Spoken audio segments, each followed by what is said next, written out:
C'est l'une des plus graves bavures de l'armée française de ces 20 dernières années qui est jugée depuis ce matin à Paris.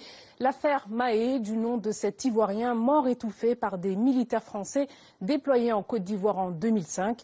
Ils affirment avoir reçu l'ordre de le tuer. Reportage de Caroline Pelé et Thierry Ravallet.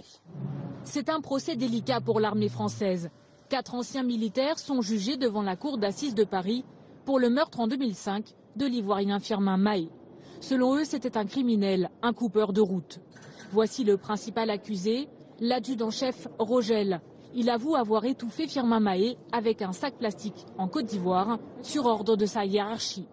Il a décrit comment il avait tué Firmin Mahé et qu'il avait tué sur ordre. Il a tué sur ordre, c'est un soldat qui a accompli un ordre difficile, un ordre tragique, mais un ordre qui était imposé par la nécessité, la situation locale de la zone de Bangolo dont il avait la responsabilité et dont son colonel avait la responsabilité. Ce colonel, c'est Éric Burgot. Il reconnaît avoir donné l'ordre de tuer le prisonnier Mahé qui se trouvait dans un blindé français. L'armée française était alors plongée en pleine guerre civile ivoirienne et agissait sous mandat de l'ONU. Mais l'ordre de tuer, affirme Burgot, est venu de plus haut, du général Poncet, alors patron de la force Licorne en Côte d'Ivoire.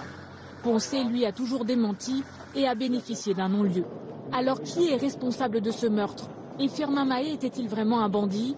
Sa famille, elle, clame depuis 7 ans qu'il y a eu erreur sur la personne. Depuis le début de ce procès, je clame l'innocence de mon client. Il y a eu méprise. Le véritable coupeur de route est encore en prison à Mans. Il s'appelle Nestor Mahé et ce n'est pas Firmin Mahé qui était le coupeur de route recherché. En 2005, après plusieurs mois de silence, la ministre de la Défense de l'époque avait rendu l'affaire publique, ne voulant pas couvrir ce meurtre.